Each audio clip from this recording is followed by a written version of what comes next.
Brock! What's going on, baby? Hey, Mr. Williams, how you doing? What you got going this weekend? Oh man, it's a Star Trek marathon on the Sci-Fi Channel. Oh no, bro. You gotta go to this party I got Saturday night. I don't know, man. I really need to get caught up on Captain Picard. Don't be so swell, bro. I'm telling you, it's gonna be radical, baby. You gotta come. What's so radical about it? Oh, let me guess. You've got a girl that wants to meet me. No, bro. I got 4 girls that want to meet you. I can only imagine. You gotta be so negative. The girls are awesome, baby. What's so awesome about them? They some real cuties. So you've got 4 awesome cuties that want to meet me. Yes, 4. But if you want to be swell and watch a little Star Trek and miss out, that's you. Okay, what time will this radical party be over? 2 o'clock. 2 o'clock! I'm not staying out till 2 o'clock in the morning to some radical party. No, I'm going to be out on that one. I'm sorry. Why you gotta be so negative? I'll think about it. Don't think too long. Oh, negative, bro.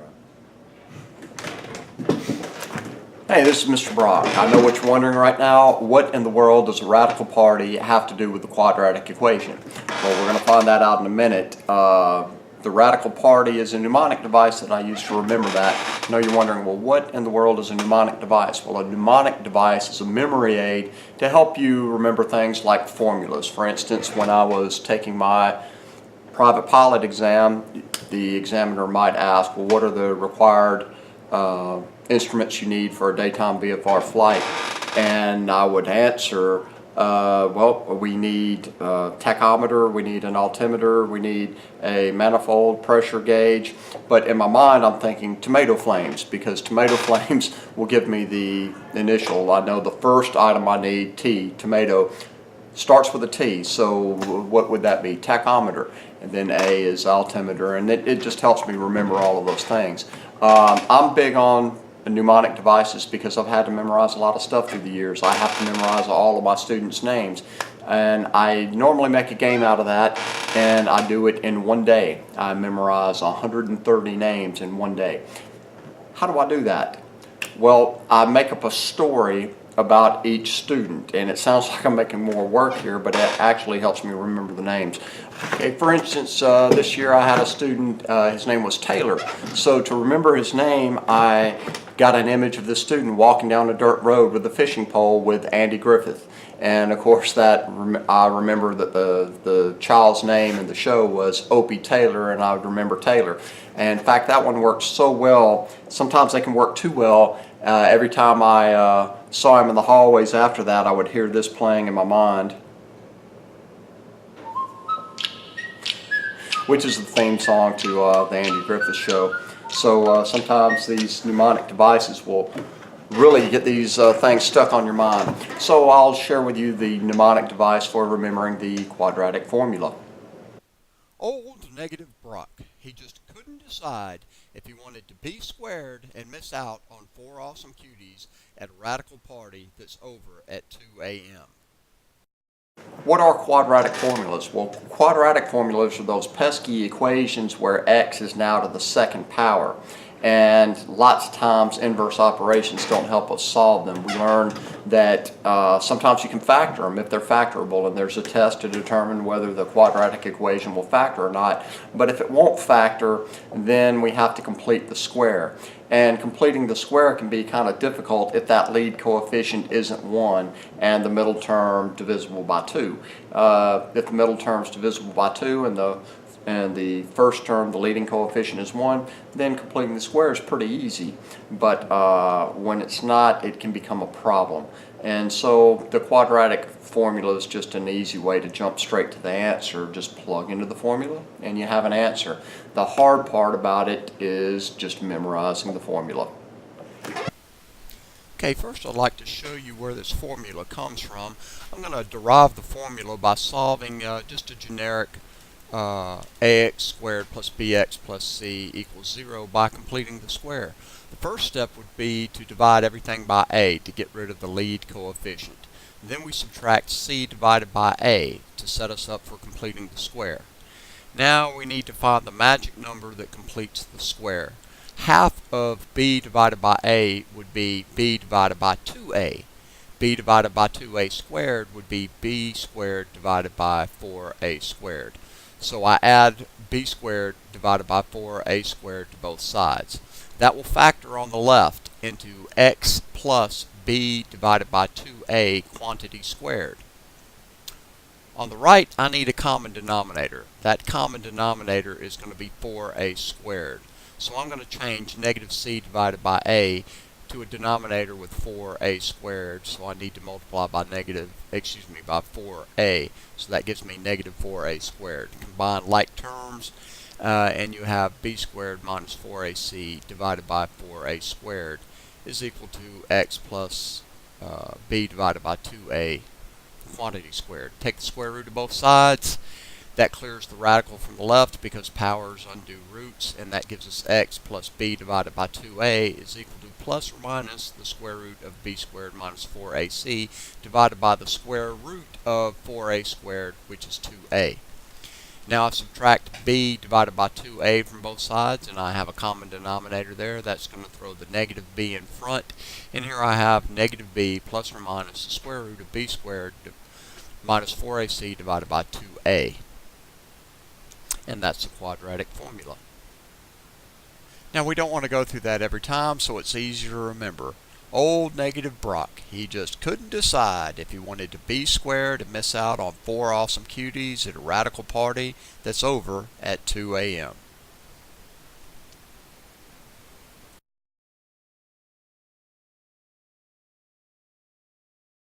Now, why did I go through that long story? Because you can either do all of this, or you can simply remember.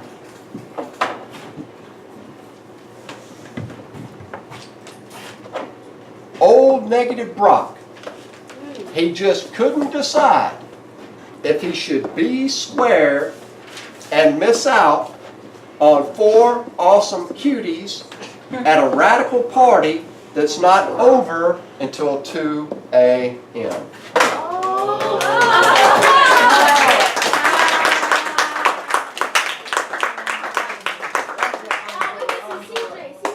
Bravo.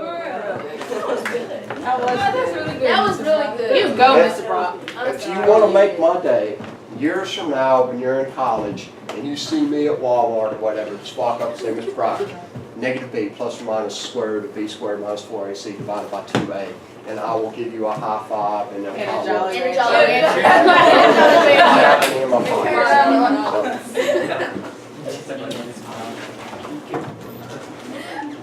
You just missed it. Yeah, you can mix it all. You just came in. Keep videos. That's for your 6th period. We could go today. Let me.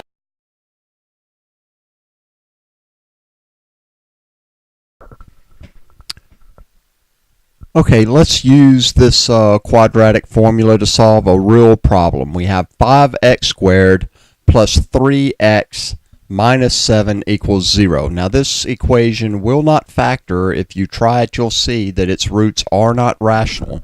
Since a lead coefficient is 5, it's a prime candidate. Okay, negative b. Since b is 3, it becomes negative 3.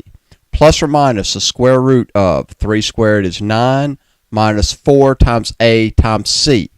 A is 5, c is negative 7. Okay? 2a would be 2 times 5. Now we start working under the radical. Negative 4 times 5 is negative 20, and negative 20 times negative 7 is positive 140. So we have 9 plus 140 under the radical divided by 2 times 5, which is 10. All right, 9 plus 140 is 149, which is not a perfect square, so we know that our roots are going to be irrational on this problem. Now in college, we would stop right here and say x is equal to -3 plus or minus the square root of 149 divided by 10. But in Algebra 1, they're going to want us to approximate the roots. So we find the square root of 149, which is going to be about 12 point something, and then we subtract 3 from it and divide by 10, which will give us about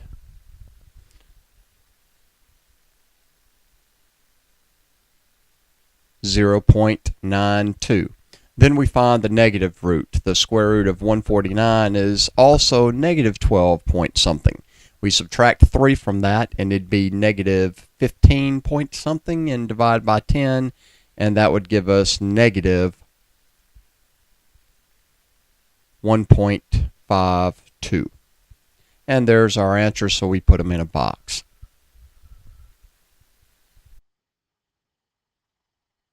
Negative b plus or minus the radical of b squared minus 4ac divided by 2a.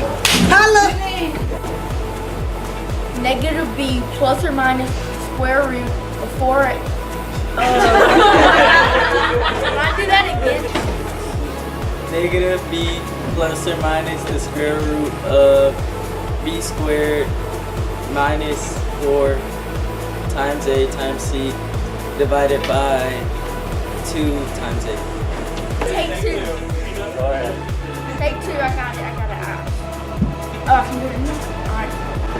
Negative b plus or minus the square root of b squared minus 4ac divided by 2a. Negative b plus or minus the square root of b squared minus 4ac divided by 2a. You don't have Negative b plus or minus the square root of 4. Oh, dang! I got it this time. Negative b plus or minus the square root of b squared minus 4ac divided by 2a. Negative b plus or minus the square root of b squared minus 4ac divided by 2a. Negative b plus or minus b squared minus 4ac divided by 2a. What about the square root? Square root of b squared minus 4ac. Negative b plus minus square root of b squared minus 4ac divided by 2a. Negative b plus or minus square root of b squared minus 4ac divided by 2a. Probably more time. Alright. B squared plus or minus. No. Okay, I got it. Negative b plus or minus the square root of b squared minus 4ac divided by 2a. I'm like on the spot, but I know it, guys. Alright. Alright, let's go. Negative b plus or minus the square root of b squared minus 4ac divided by 2a.